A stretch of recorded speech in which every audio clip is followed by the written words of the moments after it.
Kia ora e tiwi e haere ake nei I te Karere. E whakatikatika ana te minite I ngā take mātauranga ki te tapatapahi I te kotahirau, whitu te kaumawha tūranga kai āwhina I roto I ngā kura. Nō te rā nei, ka tukua te rōpū I Kirimanatia nei kia toha I ngā tina kotahirau. Rua te kaumārima mano ki ngā kura I a te rā, ki te rārangi ingoa o ngā pakihi pūkoro pakaru. Te kaumawha wiki tāna waiata e namatahi ana, engari kāore a Shane Walker e paku arohia ake ana mō ngā tohu oro waiata o Aotearoa I tēnei tau nei. Nā te ahai I pērā ai, kia mau tonu mai.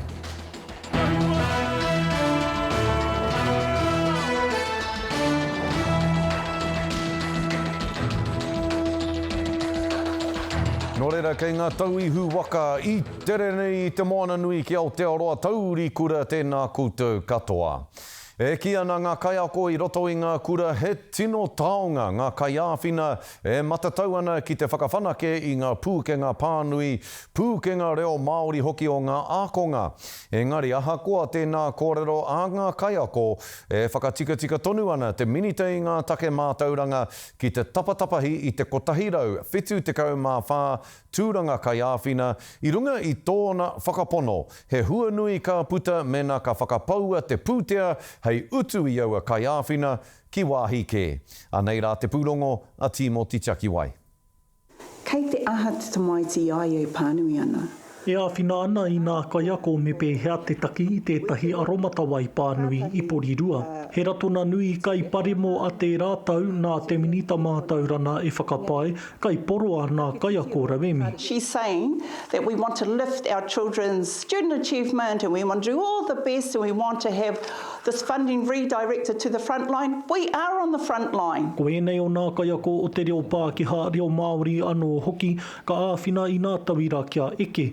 Heoi, kua nui rawa te mahi, kua rahi ake I nā kaiako. Ki te poroa e nei kaiako ko te whakapae e 55 miliona tāra, ka pena hia I nā tau e whā. Kāre anō te minita kia kōrero mai ka haere tawa pūtea ki hia enari, hei tāna ka whakahokia ki te whakapiki I nā pukena o nā kaiako. We've heard from the sector themselves. This was brought to us to say that they believe that the service, not the people, but the service is inequitable, inefficient and not optimised. Hei tā te rūnana nui o nā kura kaupapa Māori, me arotakitia tēnei, enari, ko tā te kāwanatana tuku kōrero, koira te mate. I te rātau I kitea I te rōpū whakamana I te tiriti o Waitani, kāre nā kura kaupapa Māori I a ta arotakehia I te krauna. Te whangatonu mātou te rūnanga nui tuatahi, ke whakatairangatia whānui tia, te tāmatou pūrongo, me tō te rōpū kaha tautoko I tā mātou tū. Nā reira, kei te tatari tonu mātou, ki te minita, ki te tari mātauranga, kia nohotahi, kia kōrorotahi, mō te anga whakamuatanga. E whakahe ana e tahi atura tona mātaurana I tēnei tono, e ai ki tēnei kaiako he āhuatana pai, nā mahi o enei momo kaiako, kua piki te taumata o nā ākona. And the amount of tamariki that they are affecting positively, as well as the support that they provide teachers, how could you take this service away? It's to the detriment of all tamariki in Aotearoa. E aki hia ana te rānei mātaurana ki te tuku I o rātau kōrero, I mua I te katina hei nā wiki e rua. Timoti Chakiwai, te Karere. Ko te Libelle Group, te rōpū I Kirimanatia e Campus Group New Zealand Limited, kia tuku I ngā tina kotahirau, rua te kaumārima mano ki ngā kura I a te rā, I raro I te kaupapa a te kāwanatanga hei whāngai I wā tātou tamariki pōhara. Hioi, no te rānei ka tukua te Libelle Group ki te rārangi ingoa o ngā pakehi pūkoro pakaru.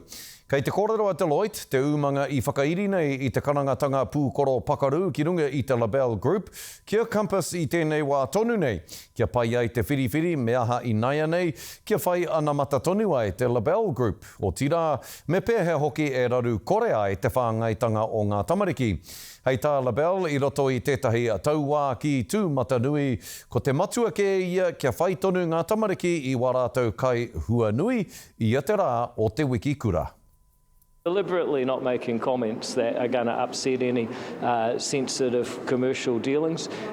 People understand in the fullness of time why that is. The details will all come out, and I think people will say, look, I understand what he was doing. I think you're probably looking at least another week, but possibly longer. Ia ki ngā kōrero a David Seymour, kua taurangi te ki a campus ki aia e kore te kaupapa whāngai tamariki e raru nui, aha kua te tikanga pūkoro pakaru nei, kāore ngā kai e haere ana ki ngā kura e kotiti noa. Kua whakarewa hia, he rauemi hangarau hō ki te roto o Kataina.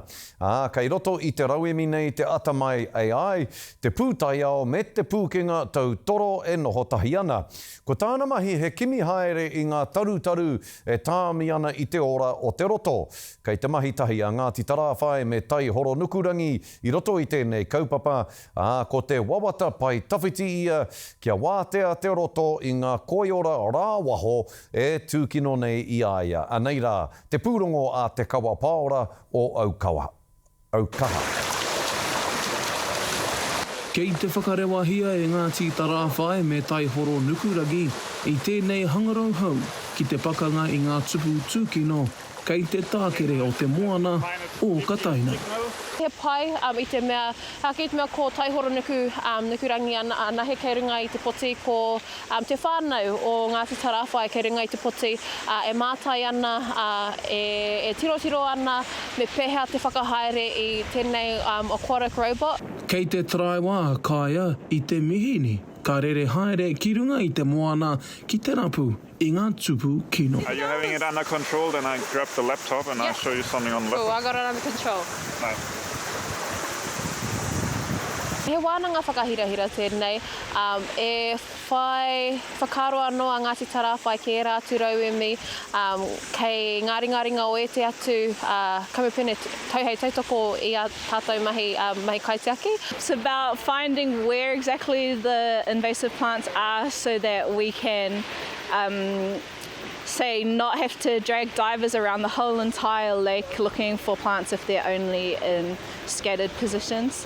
We can instead put them down right exactly where the GPS coordinates are of the plants to pull them out. He kai ora moana Sivo Nuri o Ngāti Tarawhai kua taimai ki te whakahaere ngātahi i tēnei wānanga me niwa ki te whanake i ngā pukenga tiaki o tōna iwi. I think it's massive because iwi don't usually have a lot of money or resources, and we don't have the people who can drop everything and survey an entire lake looking for specific plants. What Ngāti Tarawhai have done here, particularly with the gold clam, and they're looking at excluding these invasive species, not even letting these species get to this lake is the most cost-effective way to deal with these species in the long term. Ko Daniel Clements, he tohunga kai a wai Māori o niwa, e hikaka ana ki te mahitahi me te iwi nei mō te oranga tonutanga o tēnei moana taurikura. There's very diverse native species in here, some of the best in the country. And there's a lot to protect. Nā, ko te rāmāramatanga e whakakite ana i tātou i tēnei wā, e kā napa ana te wai, e mā ana te wai, no reira koenei mahi e haere ake nei, he taunaki e rauora ai te wai, e kā napa e mā tonu ai tō tātou wai. Hei oranga, mō ngā rea ngā whakatupu, e kainami mai nei. Kei te kite rā tātou kua rapua e tēnei hangarau i ngā tupu tūkino. Nā, ko te mahi a te iwi i nei, he whakarite rautaki ki te whakakore i ēnei ota kino. Yeah, so we're working here. We've got an autonomous boat that's working in the background here, and it's got two different types of sensors on it. An acoustic sensor, which is looking at the biomass of the weed beds that are present out there. And now there's a bucket of plants, and I'm about to pull each one out to kind of identify which one they are. E mihi anau ki aku karanga matua, karanga whaia, aku pakeke e whakapau wera ana kia tupu rauora mai, kia anoho rauora mai, tēnei moana o tātou. I te mea he nui ngā karawhiunga kua ka tukuna ki a rātou, ko rātou e hāpai ana i te taumaha hoi anō, i roto i taumaha he māramatanga. Help us understand what invasive plants we have in our lake and where they are, so that we can potentially put all of our efforts into the spaces where the invasive invasive plants are instead of spraying large areas and hoping that there's lagocyprin in all of that area. Ka mutu, kaore roa ka riro ki ngā uri o Ngāti Tarawhai I te māramatanga ki te patu a rawatia ngā tūkino katoa ki tō rātou moana. Te kawa pāora, Māukaha. Me te mihi tonu ake, ki o mātou hoa o Aukaha. Hei muri ake I ngā whakatairanga. Your Honour, this is Shane Walker, Te Karere. Stay tuned after the break. Coasty girl, there's no doubt.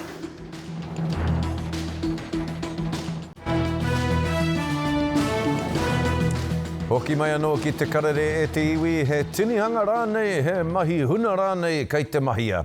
Koe rā te pātaia Shane Walker, he kai tito, kai waiata no te ao Māori, e pāna ki ngā tohu oro waiata o Aotearoa.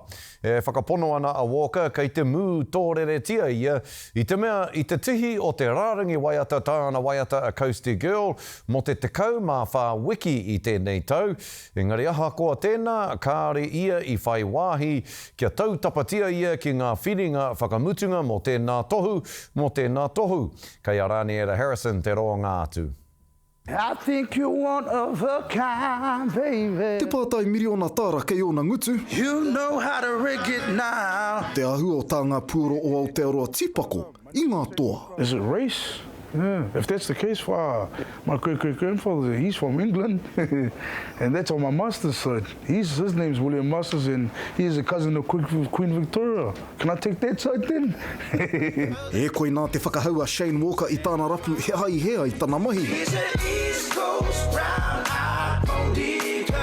I nā rā hoki ko tāna waiata Coasty Girl I noho ki te tūranga tuatahi ngā rārangi waiata mo ngā wiki te kaumā whā.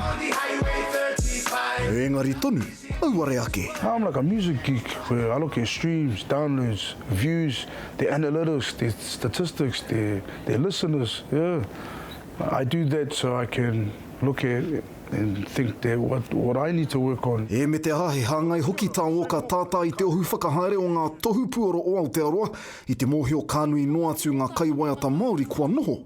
Hei papa. I use rigged. Is it truly what they say? It's about who you know, yeah, not how good you are or not what you know. Ko riro ke kia woka tētahi tohu puoro moana nui a kiwa moana mahi I te rātau. Hope you feel the same. Engari anō te whakataetai nui o Aotearoa hei tā woka me marama keho, ona pai aru. Announce who the judges are. Yeah, what are they... Put the criteria up our real public. Like, what do you base it off? Is it streams, downloads, views, listeners, radio play? Me te aha hei tāna. You know how to hold me down. Mo tēnei wā he whai tonu I tāna, he mohio ne. You know, it sucks. This might blacklist me. And if it does, well, so be then. But it's not going to stop me from doing music. Yeah. I'd rather speak my mind and get blacklisted than win it unfairly or rub up to a few people that run it just to get an award. Kia kanikani tahi anō te pono me te tika ki te waiata kotahi. No Coasty Girl on there. Oh, stop it. Rānira Harrison, Te Karere. Nā, kua huitahi te whānau me ngā hoa o Corbin Knox ki o Waimarae ki te whakanui I tana tūranga whakaari tuatahi. Te kaumārima o na tau he uri no te Aotearoa me taranaki ko Corbin tētahi o ngā whetū o Secrets at Red Rocks. I whakahaere hea he whakakitenga motuhake ki te whānau, hei mua atu I te putanga ki te tūmatanui kei a lineni tui tupou te pūrongo. He wā whakahirahira mo te whānau me ngā hoa e kotahi ai ki te whakanui I tētahi o rātou, arā ko Corbin Knock.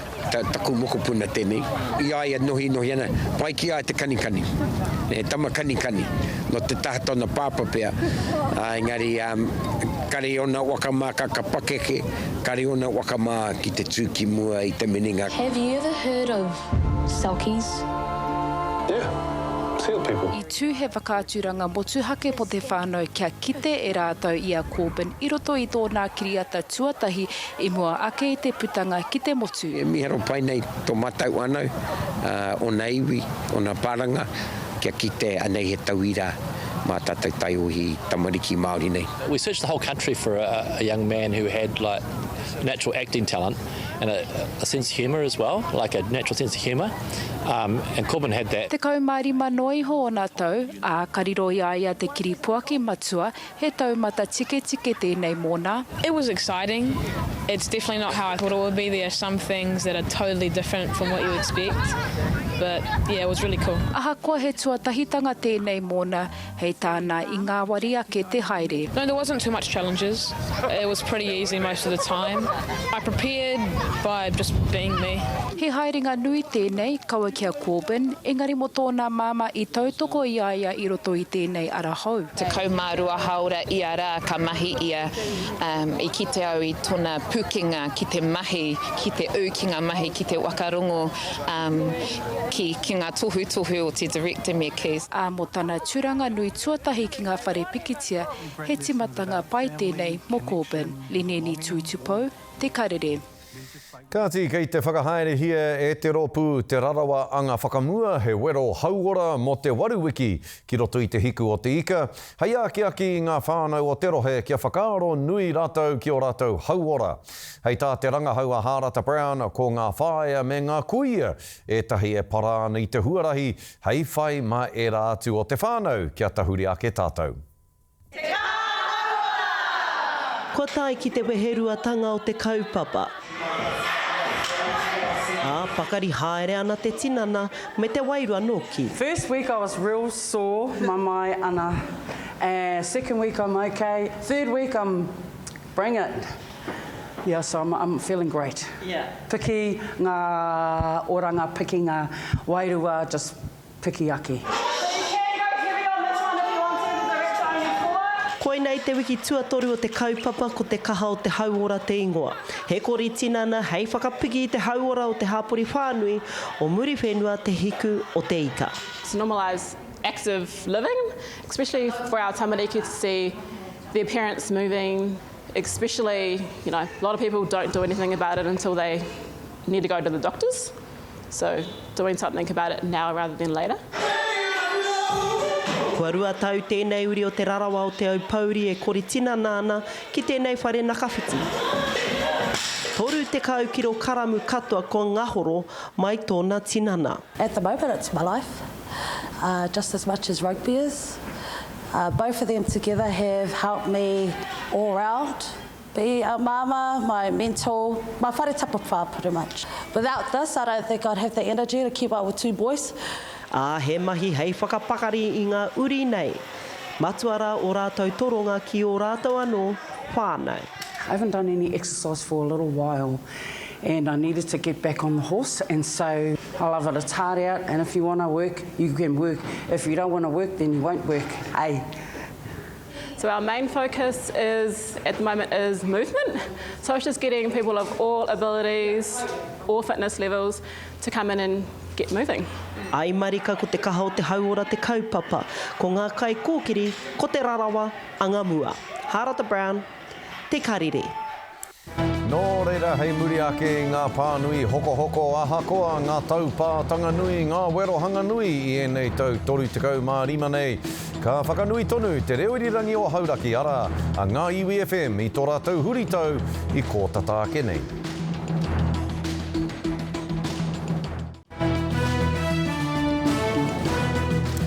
Taki hoki mai anō rā, toru tekau mārima tau I te whānau tanga mai, kei te whawhai tonu te reo irirangi o hauraki ara a ngā iwi FM kia tika te pūtea ki a rātou.